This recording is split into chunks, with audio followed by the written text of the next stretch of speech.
Hey Health Junkies, Dr. Krause here. Just wanted to jump in and let you know about a new feature that I'm adding to the podcast. It's the ability to ask me questions. I've had a ton of folks tell me that they would love for me to cover their questions on the podcast, so I'm going to do it. So each week I will be adding a couple of questions that I'm going to answer to each of the podcasts. And if it's a juicy enough question, I just may dedicate a whole podcast to it. So if you're interested in asking a question, head on over to my website at drjkrausend.com. Check out a blue button on the right-hand side that says Ask a Podcast Question. Hit me up there. Or you can also access the button through my podcast notes, also on my website. So head on over there, ask me some questions. I look forward to answering them soon. All right, let's get on with the podcast. Hey, Health Junkies! It's time for The Health Fix. Join your host, Dr. Janine Krause, as she gives you a dose of what you need to know and do right now to take control of your health from the inside out, to rebel against aging, look damn good, fight stress, and laugh every day. Hello there, Health Junkies. Welcome to another episode of The Health Fix. I'm your host, Dr. Janine Krause, and today's episode is all about monitoring your heart rate variability to improve pain, fatigue, and mood disorders. Now, a lot of people think of heart rate variability in terms of the Fitbit kind of thing, looking at your heart rate, but also in terms of other devices related to athletes and determining if they've recovered from their training. Well, oddly enough, or maybe to our benefit, looking at heart rate variability benefits us in a lot of different ways. Because overtraining in an athlete shows stress on that athlete's body.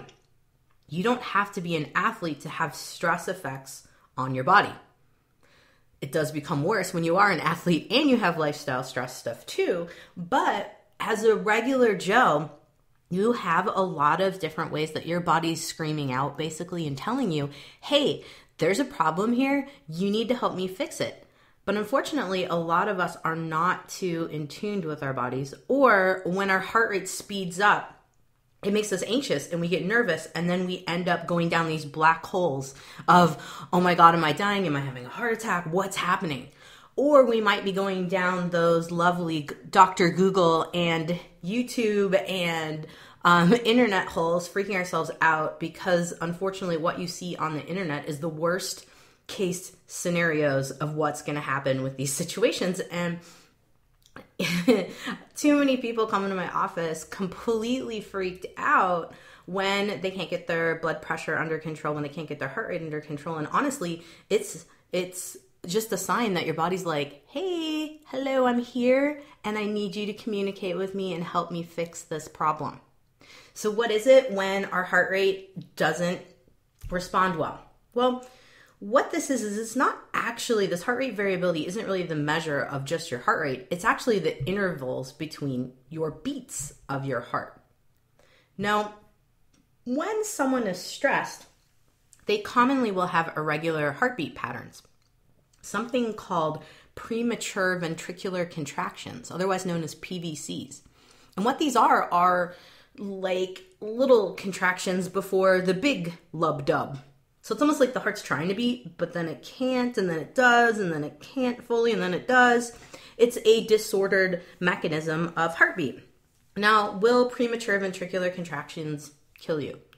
Not in and of themselves, but yet they can lead to other issues with heart rate variability.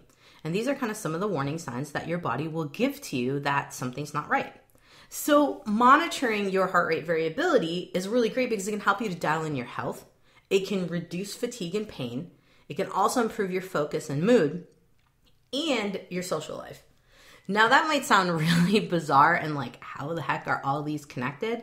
Well, I'm going to talk to you about that today. And I'm going to start it in a case of a story.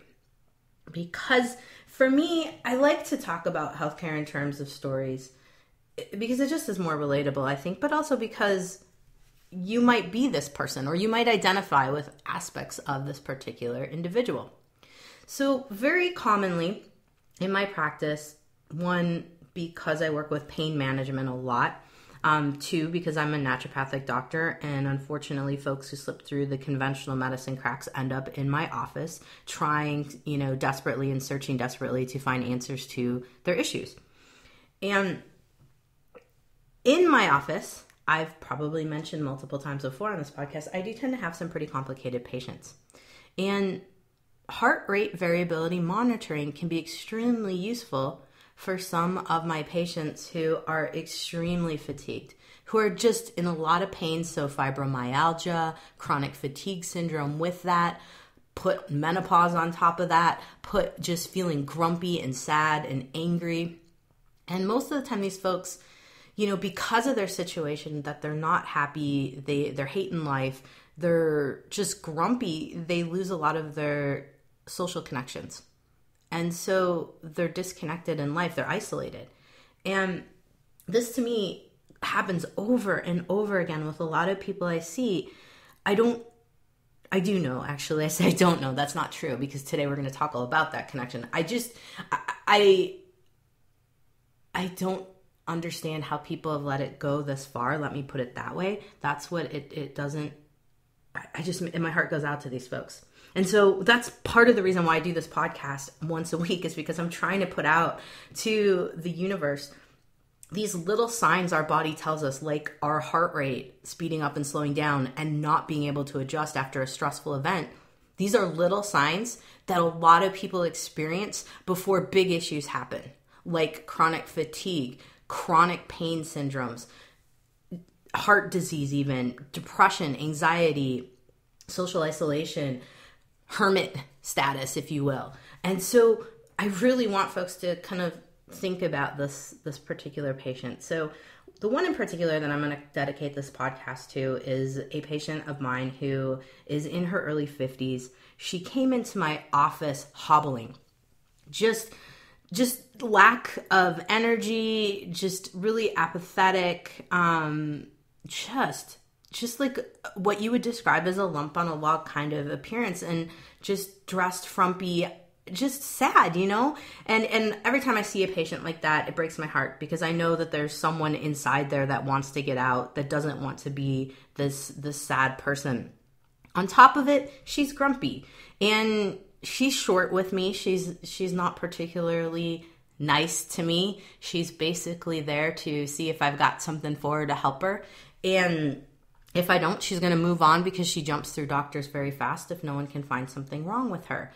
And, I'm used to this. It used to bother me. It used to drain me quite a bit.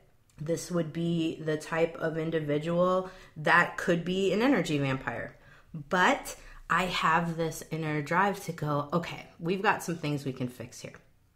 So when I dive into this gal's background, she's talking about how she used to be this go, go, go, do type of personality. And this is very common. And if you've listened to other of my podcasts, this is a common thread here. The go, go, go, do driven individuals tend to set themselves up for ending up with chronic fatigue, fibromyalgia, all of these chronic autoimmune types of issues. Add on top of that, mood disorders. And it's awful, but I see it over and over again.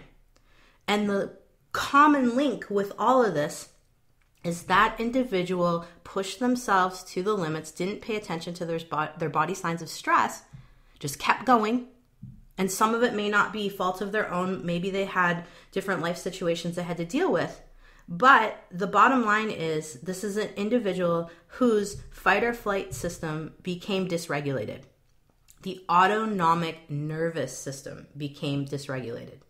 And then what ended up happening is they started to become tired.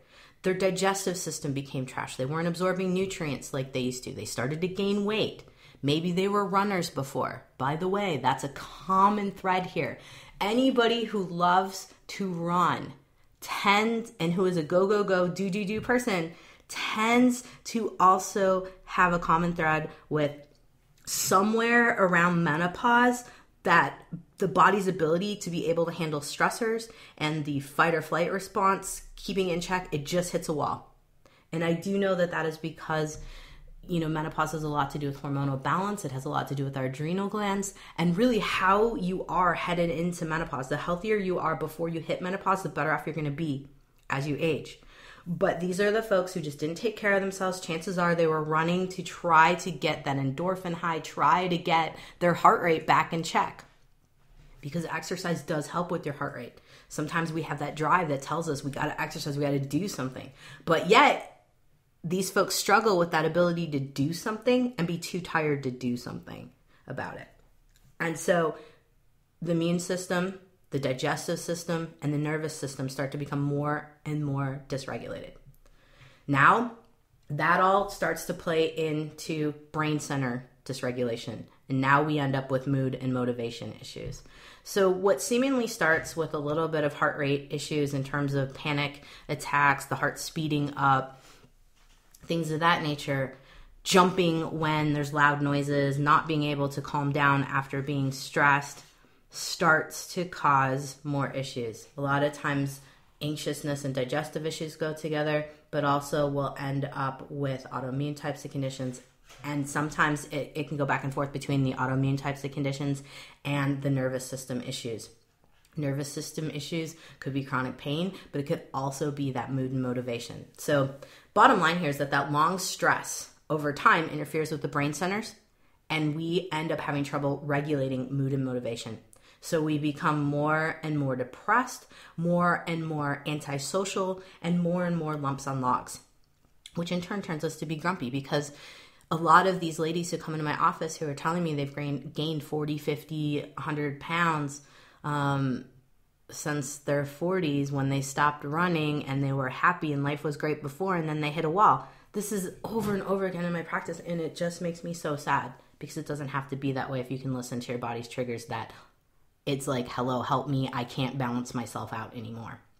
So when you learn to identify these types of events or situations that trigger stress for you, you can be more in tune with your body. That way, you've got a lot more in terms of tools to be able to help you to chill out, get your stress in check, get the triggers in check that set you off, so that you don't end up becoming lump on a log status. Or if you are lump on a log status right now, and I'm not trying to knock on you, I'm totally not. This is a real deal situation. This isn't good. It's because your body has lost its ability to regulate stress. It's not your fault. It's no one's fault. I'm not here to blame anybody. It's just what happens naturally, because we unfortunately are still cavemen, and our bodies don't know how to keep up with the fast-paced society that we have right now. And because we have so many different responsibilities, we lose that intuitive sense in our body. We lose that connection to our body and how to regulate things naturally without having to go for medications and things of that nature. So heart rate variability readings can help us to really adjust pain and mood, depression, anxiety, your response to even foods, your response to blood sugar imbalances, and of course, the response to stress. Because all of those different things, the pain, the mood, the depression, the anxiety, blood sugar imbalances, irregular processing of food sensitivities, these all contribute to fatigue. They all wear you out. All of those different stressors wear you out. And your heart rate variability is a direct reflection of how all those different things play into dysregulating your nervous system. So we have all these cool devices now that can measure heart rate variability, and it runs the gamut in terms of what you're comfortable with, and I'm going to talk a little bit about those later on in the podcast. But I want to go back into this heart rate variability thing, because I think for a lot of folks, we're familiar that there's apps on our phones. We know that we can wear a watch that can measure our heart rate variability. We know that there's heart rate monitors that we can put, like the chest strap monitors, we can put those on. And now the company Elite HRV has even a cool little finger sensor that's coming out in May or June of 2018 that you can sense your heart rate variability on the fly without having to wear a heart rate monitor. And that's pretty cool. So, okay, let's get back to what is this heart rate variability doing? It's measuring your autonomic nervous system. This is your nervous system That is your fight or flight, but also your rest and digest. It is what keeps you in check. It's known as your homeostasis nervous system. And if you're not a science geek like me, or you didn't go to any classes in biology, or maybe you fell asleep through them, homeostasis is the art that your body goes through. So your body's own art of keeping things in balance physiologically. So your autonomic nervous system responds to every single thing you do. It's how you exercise, how much you recover, what you eat, how much you sleep, how you perceive stress, pain, relationships, etc. So it's constantly monitoring. It's kind of like your system's check-in. But the heart rate variability is the way you can see where your system's at. Kind of like a daily basis as to like, how am I doing? Am I doing okay managing stress? Because for a lot of my patients, some of them don't even know they're stressed, and others don't have the first clue if what they're doing is working. Take yourself, for example. Have you ever tried to meditate and you're like, am I doing all right? I don't know. Is it helping me with stress? I don't know. Do I have any variable measures that I can see in front of me to prove that this is actually working? This is where heart rate variability testing helps. It helps give you concrete data that shows you you're doing a good job, or these are your triggers. Here's where you need to work on. And so heart rate variability is looking at the exact changes in time between heartbeats. So it's the interbeat interval, if you will. So in between. And it's looking at your adaptability. And what it does is these programs are written with certain algorithms to learn what your normal autonomic nervous system patterns look like. And it gives you an insight into what's happening in your nervous system every single day. How stressed are you? What things stress you? So you would be looking related to the time of the day. You would also be looking at recovery from activity, because unfortunately, a lot of folks who are extremely fatigued, they tend to not do much physical activity. And a lot of conventional docs will be like, well, if you're tired, you probably shouldn't be doing much. You should be resting. Oh boy, that is not good, because you're pretty much just going to lay down and die at that point. And then that's worrisome to me. And so the heart rate variability is going to give you ways to improve those patterns over time that is found that have dysregulated your autonomic nervous system, which is super cool. So let's talk a little bit about how this whole heart rate variability stuff started. So back in 1975, a doc named Dr. Benson wrote a book called The Relaxation Response. And the book was sparked from what he'd seen in his office in the 60s, that patients would get nervous when they went to the doctor's office and their heart rates would go up. So this common case of white coat syndrome. It is the reason why I do not own a lab coat. In fact, if you come to my office, I'm wearing pretty normal clothes. I'm going to wear my pajamas to the office, but I do wear an apron that is typical to what a waiter would wear, so that I can put my oil in one side and my lighter in the other, so that I can, run around and do cupping and acupuncture on folks. But I will not wear a lab coat. We actually had lab coats in my acupuncture school, and I found that odd, because I'm like, man, here we are trying to chill people out with needles, and then I'm putting on a white coat. Like, what the heck is this? And then when I went to my clinic for naturopathic medicine, we never wore the white coat. So it was this really interesting balance. I don't know what to say about it, but that's a fun little side story for you there. But Dr. Benson's work in recognizing that folks do have increased heart rates when they go to the doctor, especially with this quote white coat syndrome, led to heart rate variability studies. So let's recap here. If a person is in more of a fight or flight mode and they're kind of stuck in that mode, which I find most of my patients who have chronic pain, chronic fatigue, fibromyalgia states are, that means that they've got a variation between subsequent heartbeats that is low. And that's not good, the lower your heart rate variability, the weaker your vagus nerve is. And if you're wondering what the vagus nerve is, it's cranial nerve 10. I talked about it a lot in my previous podcast to this one, so head over to check that one out if you're wondering about the vagus nerve more. But the vagus nerve is your main nerve that is in charge of what's happening with your autonomic nervous system. It senses a lot of things. It goes literally from your brainstem and your cerebellum, your very primal parts of your brain and brainstem, and it comes down and down. It goes through your throat, it goes through your heart, it goes through your lungs, it goes through the diaphragm, it goes into all of your intestinal and organs, your stomach, and goes down to your bladder, it goes to your ureters, it even goes to the female sex organs. And so you've got a lot of travel of this vagus nerve.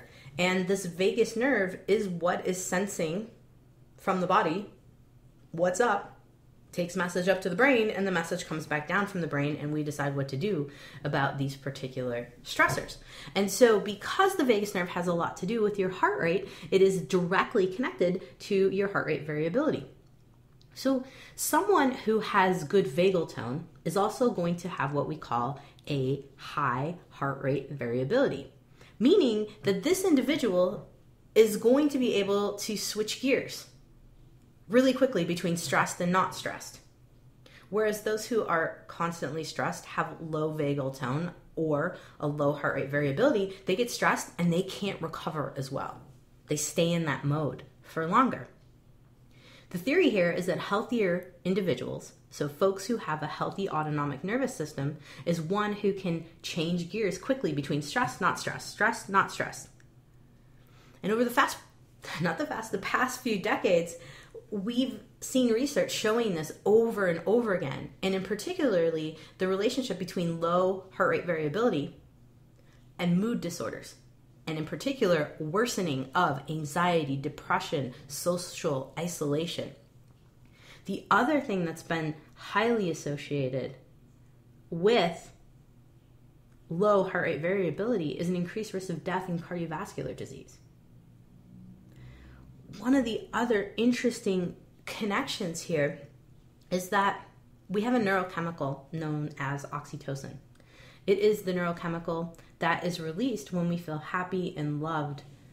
And a lot of times you'll see couples who are really, really close and they go through life together and one of them dies, and within weeks to months later, the other one dies. And we'll say that the individual died of a broken heart. My question becomes, did that individual die of low heart rate variability because of the stress of their close loved one dying and the lack of oxytocin? I'll talk about oxytocin a little bit later in this podcast, but I see it over and over again, and I'm sure each and every one of you have heard that story about that, but I find it interesting. Another thing that I find interesting is folks who live longer tend to be able to deal with stress better. That's kind of what I'm alluding here. But I listened to a podcast. I can't remember which one it was. It might have been how this was built. But it was the owner of, or the founder of Southwest Airlines. He's 85 years old, and he was describing how he deals with stress. And he was like, I just ignore it. I'll have a drink. I guess he likes whiskey, and I guess he eats cheese crackers for breakfast. That was what I was listening to on the podcast. But, obviously, and he still smokes. So this guy is definitely not your picture of health, but it explains a little bit on the theory with why folks who have all these interesting characteristics in terms of diet and lifestyle can live as long as this fella does. It goes back to your ability to be able to deal with stress. And gosh knows, the story of Southwest Airlines is up and down, and it's very interesting. But my point being here is this fella talked about his ability to manage stress and not letting things bother him. And, some people say that they don't let things bother them, but they do. But in this case, for this fella, it appears that he's doing something right with his heart rate variability. I don't know. Just something to put out there for you to kind of ponder, because I think a lot of us think about, well, how come we do all these different things to be the healthiest individual possible? We eat organic, we eat clean, we do this, we do that, we exercise, but we still die young. The key component here that everyone needs to think about is stress management. So that's why I'm talking about heart rate variability. There you have it.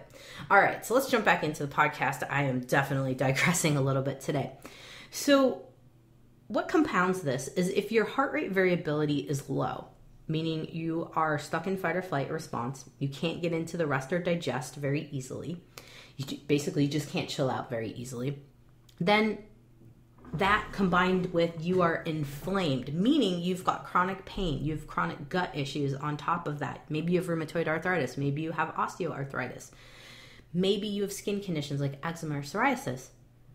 This is going to be interesting to watch you improve.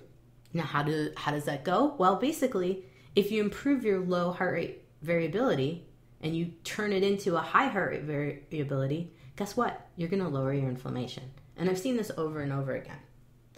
So let's go back to my patient that I was talking about, who was my lump on a log. She was in her 50s. She came in my office completely dysregulated, essentially was running in her 40s, was feeling good, started to notice digestive system issues, body kind of going out of balance when she hit menopause, and now she is depressed, anxious, antisocial, chronic pain, and just not feeling well. So what I did with her is I started to do acupuncture on her regularly. As I mentioned in my Vegas nerve podcast, the one prior to this one, episode 73, I talk about acupuncture as being a great tool to improve your vagal tone. So improve your body's ability to fight stress. What we started to notice is that she started to have improved moods, a little bit more energy. Now, I don't want anyone to think that this happened in a month. It didn't. I've been seeing this woman for 4 years. I still continue to see her to this day. She's dropped most of the weight that she gained. She's moving well. She is not back to running, but to be honest with you, I don't think that running was the best sport for her. She actually rose. She's kayaking now. She's out on the water as much as she can. She's feeling great. And she has friends. She has friends that are in the kayaking group that she rows in kayaks with. And so what I've seen is someone that's gone from a lump on a log to someone that's now more mobile, someone that's eating better, has the motivation to take care of herself, but also now has friends. Before, she was not a very happy person, so she had kind of alienated herself a little bit from her friends. And now she has friends, and she has a social life. And I'm starting to see her wear more put together clothes, not so frumpy clothes. She's kind of coming out of her shell. It's almost like a flower blooming. It's quite cool to see. But it's taken 4 years. It's taken some time.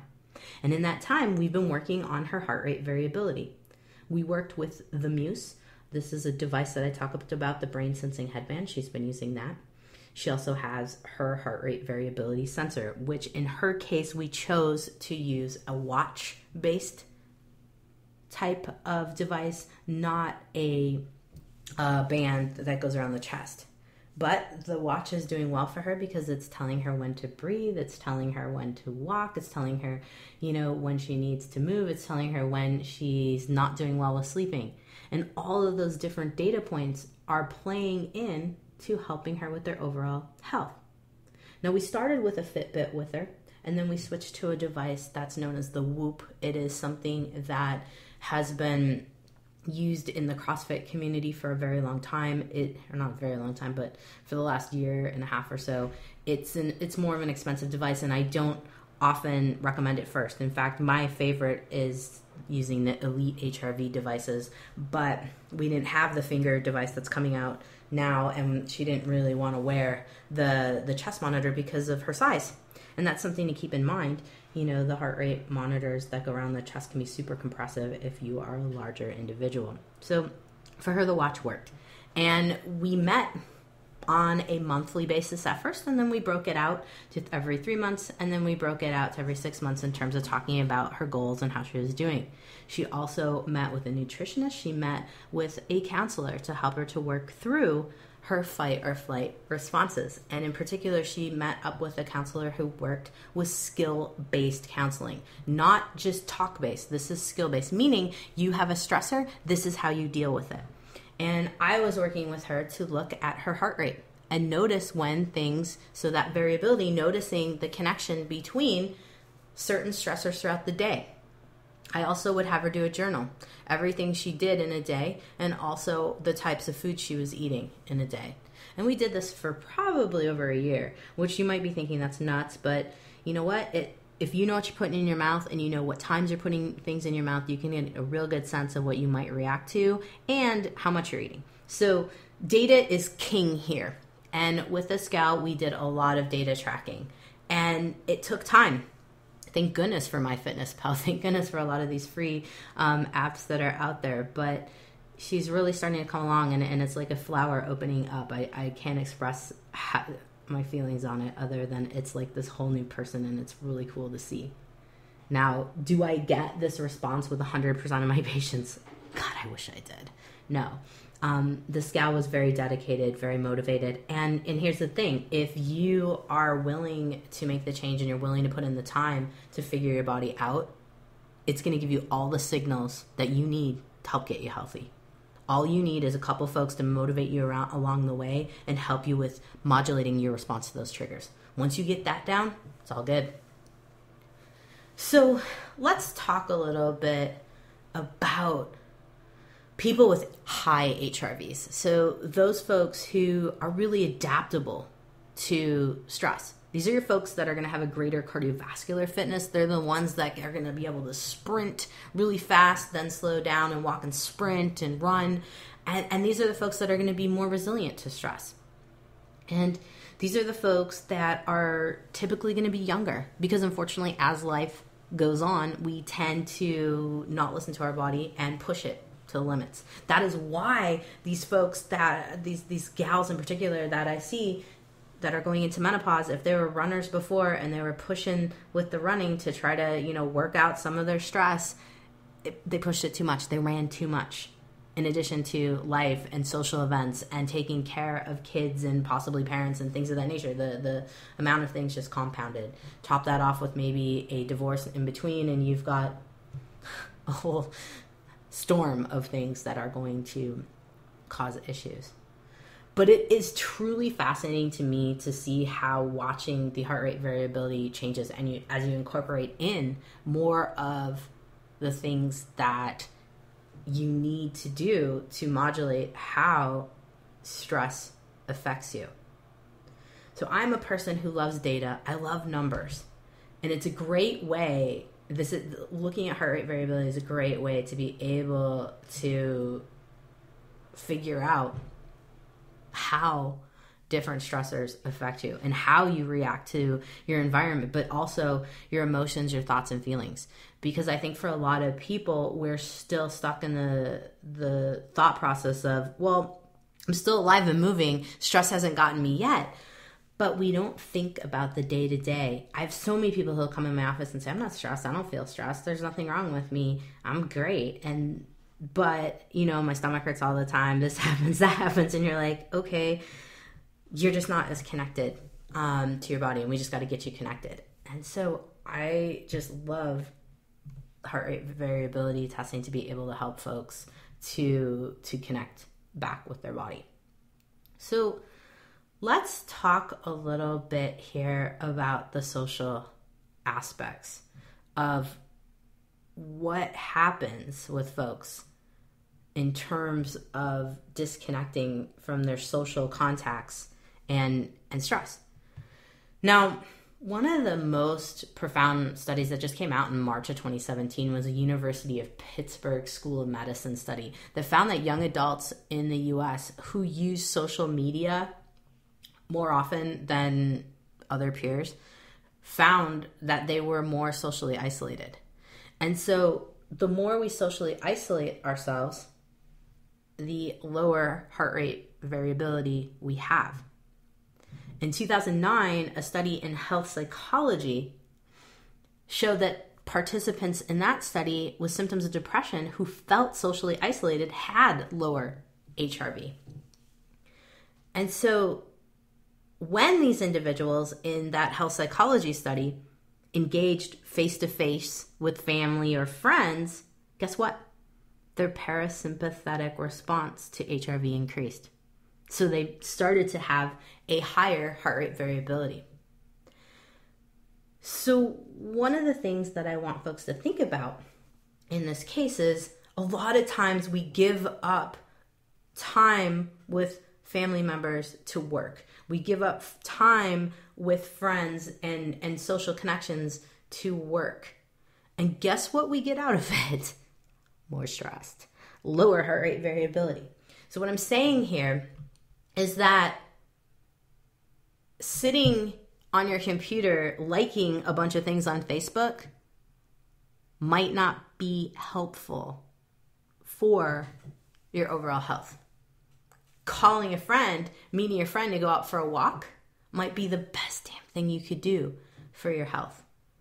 And unfortunately, I know our lives are busy. We don't connect with friends as much as we should. I know I am totally guilty of it. And seeing all these studies and reviewing for this podcast again made me go, holy cow, yeah, I really do need to make it more of a point to meet with friends versus texting them and be like, hey, how's your day? Hey, here's a picture of me doing this. Hey, here's a picture of me doing that on Facebook. What have we become? And how is this impacting us? Well, I'm wondering why we have so many people that are depressed. It's because we don't have that connection. And that face-to-face connection, remember when I was talking about earlier in the podcast about oxytocin? That's when we get a huge release of oxytocin. That's that happy, feel, want to connect type of neurochemical that I think a lot of us are missing out on that because yes, there's been studies that the more likes you get on a picture on Facebook that you've posted, you get more oxytocin release, but there is nothing like the real deal face-to-face connection. So there you go. I don't want to beat that one. I think we all kind of know it. I think we just, it is what it is. There's even been studies that have shown that you're wiser and more social when you have a higher HRV. And it makes sense because when you don't feel good, you're depressed, you're anxious, you don't want to go out and socialize. But if you work on it, you might end up seeing that your social life turns around. Kind of like in the case of my patient I talked about today. I mean, she is like a social butterfly now. And she had I don't even think she had any friends besides just family back 4 years ago. I can almost guarantee that. It's much different now. So if you're looking for trying to be a little bit more social and wanting to feel more comfortable in your skin, work on your heart rate variability first and then see what happens and see how things develop for you.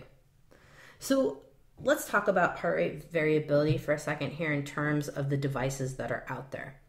Now, the gold standard, of course, is to look at your electrocardiogram, which is this strip that's going to tell you, you're going to hook up to electrodes and you're going to tell you exactly how your heart rate, looks. And this is typically what we've done in medical offices for years. And there's things called Holter monitors that we've put on folks as well to measure heart rate variability to determine what was going on with folks. But that's hard to do and expensive to keep doing that day in, day out. I think it was like $800 the last time I checked in terms of insurance bill out on a 1 day, so 24-hour Holter monitor. And so the easiest and cheapest way to look at your heart rate variability is to strap on a chest monitor. My favorite two heart rate monitors that you can strap on your chest. So chest monitors are the Polar 10 and the Wahoo. The Polar 10 goes for about $80. The Wahoo goes for about $50. Like I said before with my one patient, she was a larger person, so the chest monitors just didn't feel so good. So that's why we decided to go with the Whoop device with her. But the Elite HRV company, so elitehrv.com is the company that I use for their app to help patients analyze data now. The gal I was talking about earlier in my practice, we've used a variety of different things because the technology wasn't there when I first started working with her. So it's come a long way since this gal and I started working together. And probably I will migrate her over to the finger HRV device from Elite HRV as soon as it comes out. Right now, you can pre-purchase it for $145, and it's going to be released in May or June of 2018. But I find it really fascinating that now they've got the finger device, and it's just a lot easier, because I would vote for using that versus having to wear a watch or use the chest strap device, which the chest strap is what I use. And especially for anyone who is an athlete, the chest strap devices are a little bit more accurate. However, for the day-to-day data, the finger device is quite a good concept. And so when I'm talking about this app with Elite HRV, the app runs around, well, my professional one's $8 a month. It's not really expensive, but it's a great tool to have to be able to check how you're doing. And $8 plus a device that's, somewhere between 50, 80, depending on if you do the chest strap or the 145 for the finger device. It's a small investment to learn how to regulate your autonomic nervous system. And really, it's a small investment to be able to prevent yourself from having serious neuroimmune inflammation down the road. Because really, if you can't regulate stress in your autonomic nervous system, otherwise known as your automatic nervous system, that's how I used to teach it to my students in anatomy and physiology when I taught. If you can't regulate that, and that's your that's your nervous system, then all of this autoimmune conditions, all this other stuff is just like waiting to develop for you. And really, I do think Darwin was right in our ability to adapt to stress. The survival of the fittest really boils down to your ability to deal with stress. And so getting your heart rate variability in check and your ability to regulate your autonomic nervous system in check, you are setting yourself up to be a lot healthier than folks down the road. So something to keep in mind. Just a big, big deal. So what have we went through today? What have I talked about? Really, the main thing here is if you can adjust your heart rate variability and get a high heart rate variability, so being able to adapt, you're going to have such better response to stress. You're going to have better memory. You're going to have better attention. You're going to have better focus. You're going to be able to ward off depression, anxiety, sleep disorders. You're going to engage socially just fine. You won't be socially weird as much as you might think you are, or you might not socially isolate as much. And then the biggies is the heart. Because for women, we don't think about the fact that heart disease and whatnot is one of our top killers. And high blood pressure is rampant. I've got too many people in my practice in their 20s on high blood pressure medication. That's not right. Clearly, we have some stressed out individuals. Heart attacks, sudden heart, deaths, so sudden cardiac arrest, kidney dysfunction, diabetes, cancer. These are all traced back to being able to regulate your nervous system, because your nervous system has an effect on every single one of your organs, and ladies especially with your hormones and things of that nature. So really, if you study your HRV and you really pay attention to how you respond to stress and you get on top of those triggers, you can work on not only how you age physiologically, but how you age mentally. And I find it absolutely huge in that case. So what do I recommend?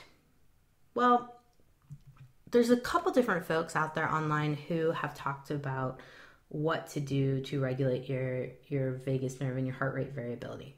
I highly recommend getting either a chest strap monitor and the Elite HRV device. They have a podcast. They have a really great breakdown of why HRV monitoring is huge for you. I highly recommend you to head over to elitehrv.com and check it out. That's the number one thing I would have you do, because I've tried really hard to work with folks with breathing exercises, meditation, and things of that nature. And until you can see for yourself how stress truly affects you, I don't think that connection 100% gets there.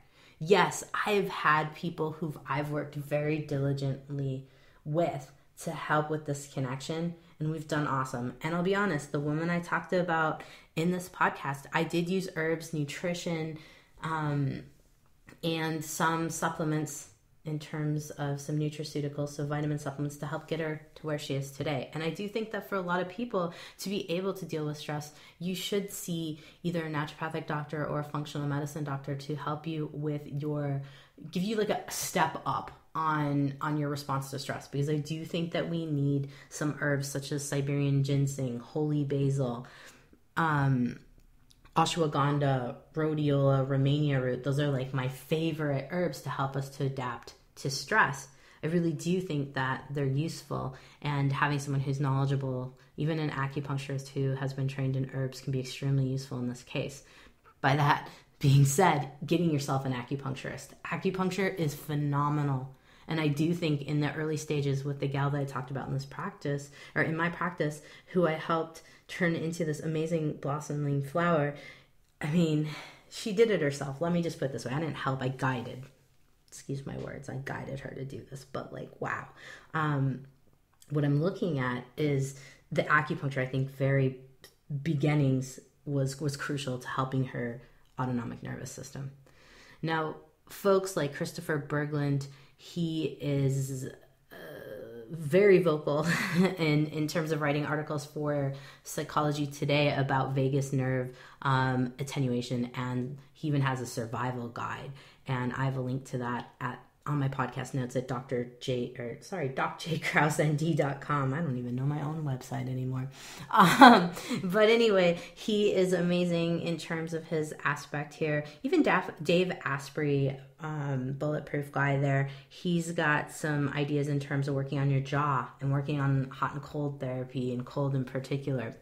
And selfhack.com, there's a great article on 32 ways to stimulate your vagus nerve. And those are all extra things, I think, as much as you could possibly incorporate to help you to deal with stress and how you deal with your stress triggers. Using all that, it's not just one magical tool, but the HRV monitoring is so useful because we're not connected to our bodies very well, and technology can help us in this case. And having a good acupuncturist on board, perhaps a naturopathic doctor, a functional medicine doctor on board, a counselor and a nutritionist, and boom, you've got 4 people that can help you incredibly get you back on track. And I will have all of the details of my 4 folks that I think you need to have, and my herbs I mentioned earlier, on my website at docjkrausend.com, so you can review that, see what you think, see what might help you. But once you know what your triggers that stress you out are, then you can adjust to them. You can find workarounds. You can get your life back on track, start enjoying life again, and not be a lump on a log. Nobody wants to be that. So I hope you found this podcast useful and with some nuggets of information. I am going to keep the conversation on heart rate variability going just one more podcast. My next one is all about exercise and heart rate variability, not in the terms of elite athletes, not in the terms of anything super technical, but I'm going to give you my story in terms of how exercise has helped me to recover from a lot of the stressors in my life, but also how I use it to help me deal with stress day in, day out, and how you can use it day in, day out on a regular individual's level, not on an athlete level. All right, you've survived another episode of The Health Fix. I'm your host, Dr. Janine Kraus. Thanks for listening. Enjoy your day, whatever you're doing. Thanks for tuning in to The Health Fix, the podcast all about taking control of your health, rebelling against aging, and having fun every day. A lot of patients ask me, do you think I'm aging too fast? So, I created an evaluation checklist for you to see for yourself. Plus, I created a resource guide to help you slow down the aging process right now. You can find it for free on my website, drjkrausend.com. If you like this podcast, help get the word out to others by liking it and rating it. If you'd like more natural health tips and want to join our Facebook community where I interact daily, Click on the Join Group button on our website at drjkrausnd.com.